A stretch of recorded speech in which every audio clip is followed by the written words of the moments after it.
അപ്പോ അത്രത്തോളായില്ലേ? ഇറങ്ങിപ്പോകാൻ അച്ഛൻ തന്നെ പറഞ്ഞു. ആ ഒരു സന്തോഷമുണ്ട്. സ്വന്തം തീരുമാനത്തിൽ ഇറങ്ങിയതല്ല എന്ന് പറയാലോ. സത്യം അതല്ലെങ്കിലും. വരേ, ആ പെട്ടിയും എടുത്തോളൂ.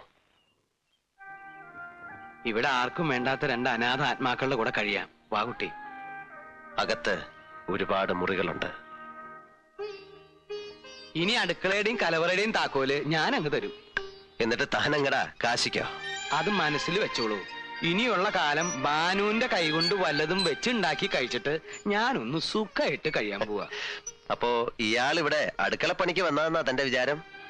മംഗലശ്ശേരിക്ക് അപ്പുറത്ത് വിശാലമായ ഒരു ലോകം ഭാനുവിനെ കാത്തിരിപ്പുണ്ട്. യാത്ര തുടങ്ങാനാ ഭാനു ഇങ്ങോട്ട് വന്നത്.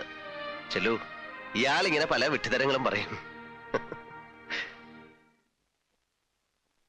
വാര്യരെ അങ്ങനെ പൊട്ടനാക്കല്ലേ. ഇത്തിരി ബുദ്ധിയൊക്കെ എനിക്കുണ്ട്. ഞാനേ കുറച്ചോണം കൂടുതലുണ്ടതാ. ഡിങ്ക ഡിങ്ക. കൂടുതൽ ഉണ്ണുന്നതാണ് ബുദ്ധിയുടെ മാനദണ്ഡം എന്ന് വെച്ചാ തനിക്ക് കുറച്ചൊന്നും അല്ല, കൂടുതൽ എന്നാ ബുദ്ധി. ഡിങ്കി ഡിങ്ക.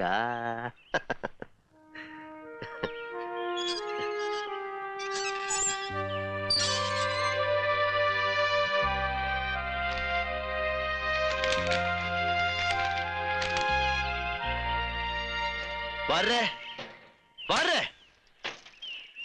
എന്താ? ടെലിഗ്രാം ഡൽഹിന്ന്, CS-ന്റെ. ഉടനെ പുറപ്പെടണമെന്ന്. എന്താ? ആരുടെ കമ്പി? ഡൽഹിയിലെ ഭാനുവിന്റെ ഡാൻസ് പ്രോഗ്രാം 16-ാം തീയതി എന്ന് പറയുമ്പോ ഇങ്ങെത്തിയില്ലേ? ഇന്ന് 10-ആയി. നാളെ തന്നെ പുറപ്പെടണ്ടേ? താനിപ്പോ തന്നെ വിട്ടോളൂ. തൃശ്ശൂരോ ഷൊർണൂരോ എവിടെ വേണേലും പോയി 2 ടിക്കറ്റ് ശരിയാക്ക. തന്റെ കൂടെ ഇവളെ വിട്ടാലത് ശരിയാവോടോ? വടക്കാഞ്ചേരിക്ക് അപ്പുറത്തെ ലോകം കണ്ടില്ലാത്ത കക്ഷിയാ. 2 ടിക്കറ്റോ? അപ്പോ നീലം വരുന്നില്ലെന്നോ? ഞാനോ? ഞാൻ എന്തിനാ ഈ വടിയൊക്കെ കുത്തിപ്പിടിച്ച്? അത് ബോറാ. എന്നാ പിന്നെ ആരും പോകുന്നു കരുതണ്ട. പിന്നല്ലാതെ. വാശി പിടിക്കല്ലേ, അതിന്റെ ആവശ്യമില്ല. അതാ ഞാൻ. ആവശ്യമുണ്ട്. എവിടെയാച്ചാലും മുൻനിരയിലിരിക്കണം. എങ്കിലും ഞാൻ ചിലങ്ക കിട്ടു. എന്നാ ശരി, ഇനി അതുകൊണ്ടൊരു കുറവ് വരണ്ട. താനും എളുപ്പം ഇറങ്ങി വരേ. ഞാൻ റെഡിയല്ലേ?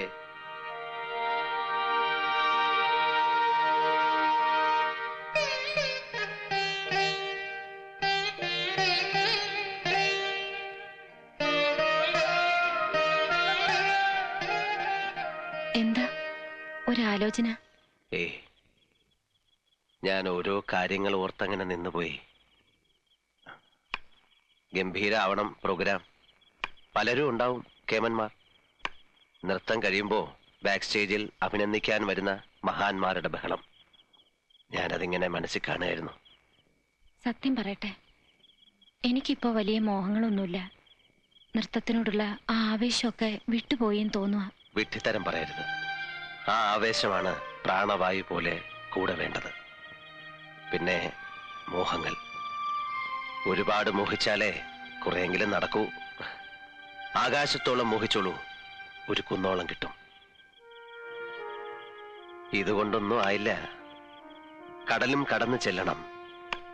കാലുകുത്ത് നരങ്ങുകളെല്ലാം കീഴടക്കണം. ഇതിനിടെ മറന്നു പോകരുതാത്തൊരു കാര്യമുണ്ട്. വിവാഹം. നാടെല്ലാം ആശീർവാദം ചൊരിയാനെത്തുന്ന ഒരു വിവാഹം. അതും കൂടെ എന്റെ ബാധ്യതയാണ്. അതെപ്പോഴും ആവാലോ. ഇത്ര അടുത്തില്ലേ? ഞാൻ കഴുത്തു കുനിക്കുന്നു, ഒരു ചരടെടുത്ത് ഇങ്ങോട്ട് കെട്ടുന്നു, കഴിഞ്ഞു. ആകാശത്തുനിന്ന് പുഷ്പവൃഷ്ടിയും മംഗളവാദ്യം ഉണ്ടാവും. ഭാനു, അബദ്ധം പറയരുത്. അബദ്ധമല്ല, മനസ്സിൽ എന്നോ നിശ്ചയിച്ചുറപ്പിച്ചതാണ്. നടക്കില്ല, നടക്കാൻ പാടില്ല. ഭാവിയുടെ വാതിലുകൾ മുമ്പിൽ തുറന്നു കിട്ടുമ്പോ വഴിമുടക്കുന്ന കാര്യമാണോ ചിന്തിക്കുന്നത്? വഴി തുറന്നു തരുന്ന ആളെങ്ങനെ വഴിമുടക്കിയാവും? എനിക്കതിനുള്ള അർഹതയില്ല കുട്ടി. എന്ന് ഞാനാ പറയേണ്ടത്. നിനക്കറിയില്ലേ, എന്റെ ഇഷ്ടത്തിന് വഴങ്ങുന്ന ശരീരം പോലും എനിക്കില്ല. പിന്നെ ഉണ്ട് ഒരുപാട് കാരണങ്ങൾ. എനിക്കതിനു മാത്രമുള്ള വിലയില്ല. അതാണോ കാരണം? ഒരുപാട് കൂടുതലാണ്. നിനക്കറിയാൻ പാടില്ലാത്ത സത്യങ്ങളുണ്ട്. എന്റെ ജന്മം തന്നെ. അരുത്, ഒന്നും പറയരുത്. അമ്മയെ കാണാൻ പോയി തിരിച്ചെത്തിയ രാത്രി അന്ന് ഞാൻ ഉറങ്ങിയിട്ടുണ്ടായിരുന്നില്ല.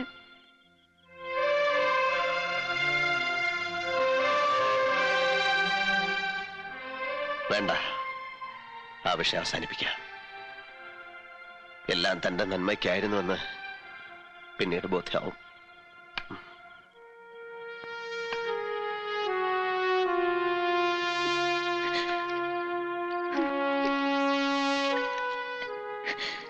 കുട്ടിയുടെ നന്മയെ കരുതിയാവും.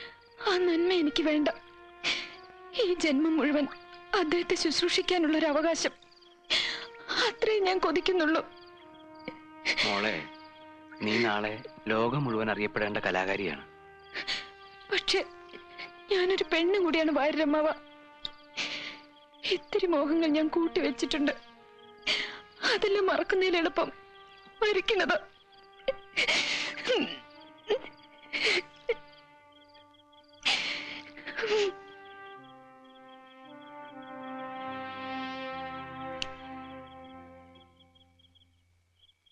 ഉറങ്ങിയില്ലേ? ഇല്ല. ആ കുട്ടിയുടെ കണ്ണ് തുറന്നിട്ടില്ല. ഒരു നേരം പോക്ക് പറഞ്ഞു. നടക്കാൻ പാടില്ലാത്ത ഒരു വിഡ്ഢിത്തം. നീല, ഒന്നിങ്ങോട്ട് നോക്കുക. ഞാൻ ആ മുഖം ഒന്ന് കാണട്ടെ. ഏത് ഇരുട്ടിൽ വേണമെങ്കിലും വിളിച്ചോളൂ. പക്ഷേ ഈ കണ്ണെനിക്ക് കാണാമെങ്കിൽ ആ ഹൃദയം എനിക്കറിയാൻ പറ്റും. ഇന്ന് ഈ ദേഹത്ത് ജീവൻ തുടിക്കുന്നുണ്ടെങ്കിൽ അത് മരുന്നിന്റെയും മന്ത്രത്തിന്റെ അല്ല, ആ കുട്ടിയുടെ പ്രാർത്ഥനയുടെയും സാമീപ്യത്തിന്റെയും ഫല. എന്റെ മുഖത്ത് നോക്കി പറയൂ, നീലാണ്ടന് ഭാനുമതി ഇല്ലാതെ പൂർണ്ണതയുണ്ടോ? ഭാര്യരെ വിഷം തരാൻ ആവശ്യപ്പെട്ട് എനിക്കൊരു സ്ഥാനം നൽകിയിരുന്നല്ലോ അച്ഛന്റെ. ആ സ്ഥാനം സ്വീകരിച്ചിട്ട് പറയാ, ആ കുട്ടിയുടെ കണ്ണീർ തുടയ്ക്കണം. അവരുടെ നന്മയാണ് ആഗ്രഹിക്കുന്നുവെങ്കിൽ ചാവോളം അതിനെ നെഞ്ചിൽ ചേർത്ത് നിർത്തണം.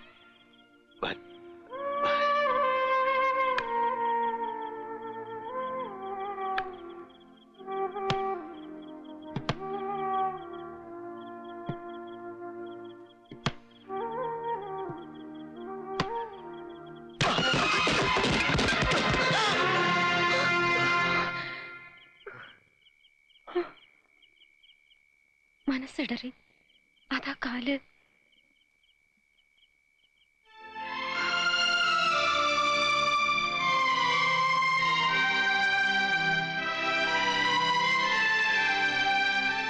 പുണ്യമാണ് നീ, കോടി പുണ്യം. മുറിവിൽ തേൻ പുരട്ടുന്ന നിന്റെ സാന്നിധ്യം വേണ്ടെന്ന് വെക്കാൻ തോന്നിയത് നിന്നോടുള്ള ഇഷ്ടക്കൂടുതലുണ്ട്. ഇനി ഒന്നിനും, മരണത്തിന് പോലും നിന്നെ വിട്ടുകൊടുക്കില്ല.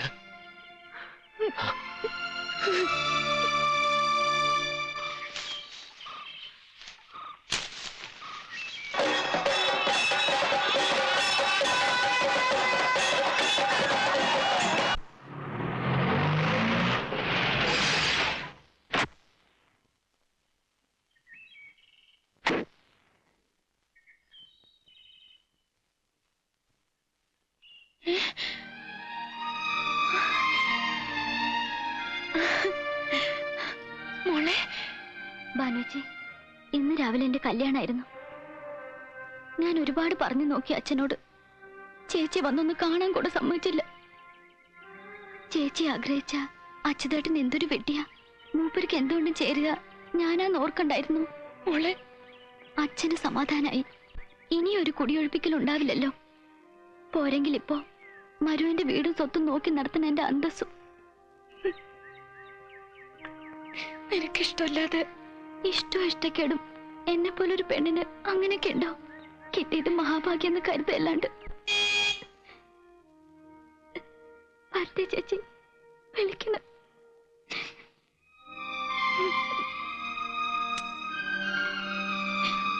മോളെ, എന്തെങ്കിലും വിശേഷങ്ങൾ ഉണ്ടാകുമ്പോ എന്നെ അറിയിക്കാൻ മറക്കരുതേ ചേച്ചി.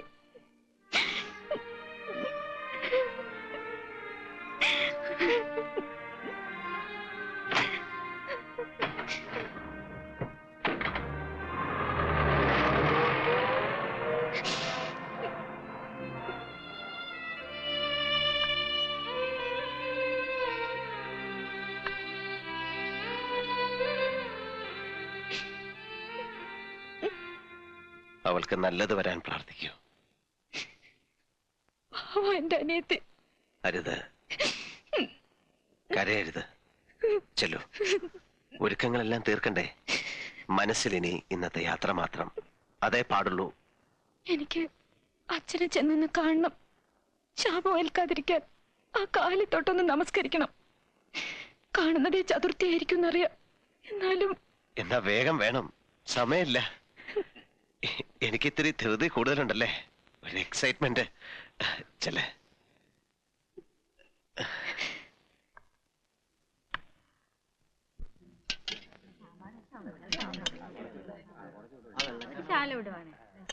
ഞാൻ പറയായിരുന്നേ, ഒരു കണക്കിന് ഈ അന്നദാനം നന്നായത്. ഒരു വിവാഹ സദ്യ എന്നൊക്കെ പറയുമ്പോ എന്താ ചെലവ്? പെട്ടെന്നെടുത്ത തീരുമാനമായിരുന്നല്ലോ. ആരെയും വിളിക്കാനും പറയാനും ഒന്നും പറ്റിയില്ല. പിന്നെ നോക്കിയപ്പോഴേ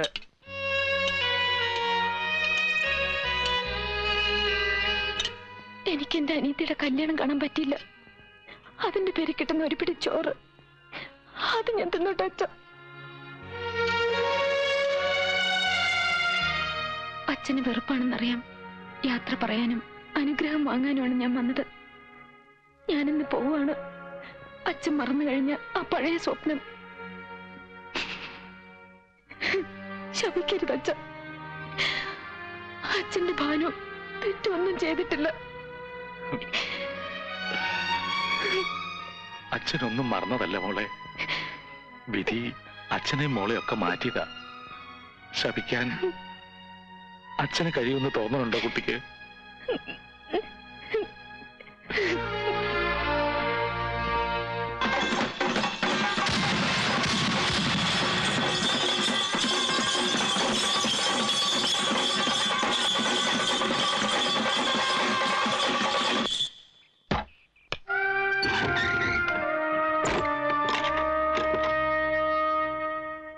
എന്തൊക്കെയോ മറന്ന പോലെയുണ്ട്.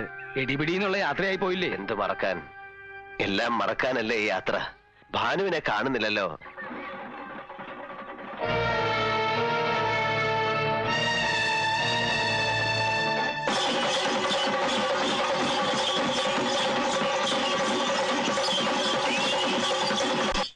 എന്താ ഭാരതി ഭാനു കാണിച്ചത്? വണ്ടി മിസ്സാവുമല്ലോ. എന്റെ ഈശ്വര, ഈ കുട്ടിക്ക് എന്താ പറ്റിയത്? നീല,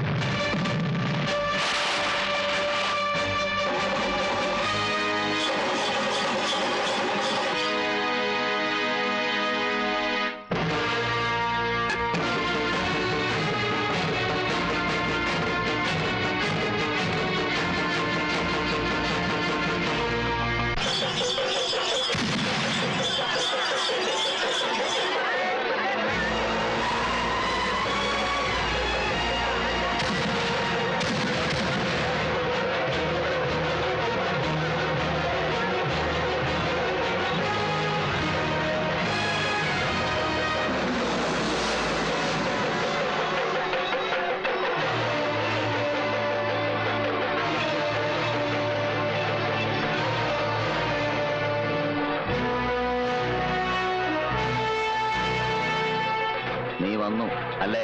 ശേഖര, ഭാനുമതി അവളെ ഒന്നും ചെയ്യരുത്. എന്ത് ചെയ്യാൻ? അത്തരത്തിലൊരു ഊച്ചാളി അല്ലടാ ശേഖരൻ. നിന്നെ ഇവിടെ കൊണ്ടുവരാൻ എനിക്ക് അങ്ങനെ ഒരു വഴി നോക്കേണ്ടി വന്നു, അത്രേ ഉള്ളൂ. അവളവിടെ ധൃതി വെക്കാതെ അവൾ ഇവിടെ തന്നെ ഉണ്ട്. കഴിഞ്ഞ കൊല്ലം ഇതേ ദിവസം നീ അലങ്കോലമാക്കിയ ഉത്സവം, അന്ന് നാലുപാടും വിരണ്ടോടിയ അതേ നാട്ടുകാർ. ഇക്കുറി നിന്നെ എനിക്ക് ഇവിടെ കിട്ടണമായിരുന്നു. എന്ത് വേണമെങ്കിലും ഞാൻ നിനക്ക് തരാം. എന്നിട്ട് ഞാൻ പൊയ്ക്കോളാം. ശേഖര, ഞാൻ എന്തും തരാൻ തയ്യാറാണ്. നീ എനിക്ക് ഒന്നും തരണ്ട. ഞാൻ തരുന്നത് നീ വാങ്ങിച്ചാ മതി. ഈ പുരുഷാരം നോക്കി നിൽക്കേ, ഞാൻ നിന്നെ തല്ലാൻ പോവുക, പട്ടിയെ തല്ലും പോലെ. തിരിച്ച് നീ കൈ പൊക്കരുത്. പൊക്കിയാൽ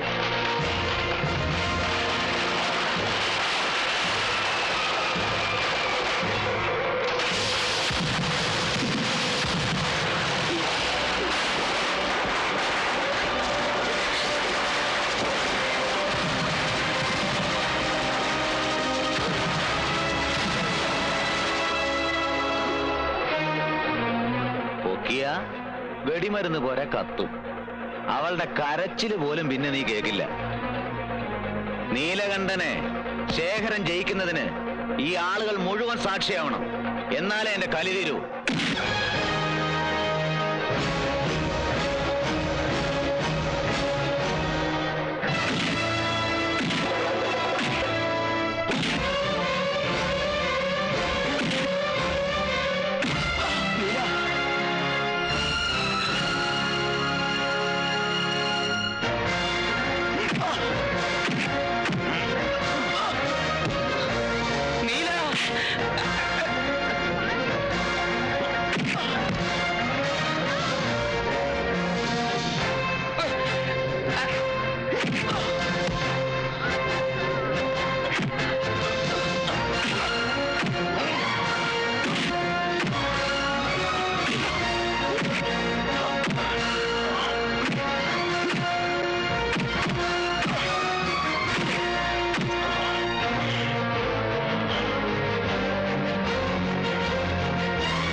ശര, എനിക്ക് ജീവിക്കണം, സ്വസ്ഥമായിട്ട് ജീവിക്കണം.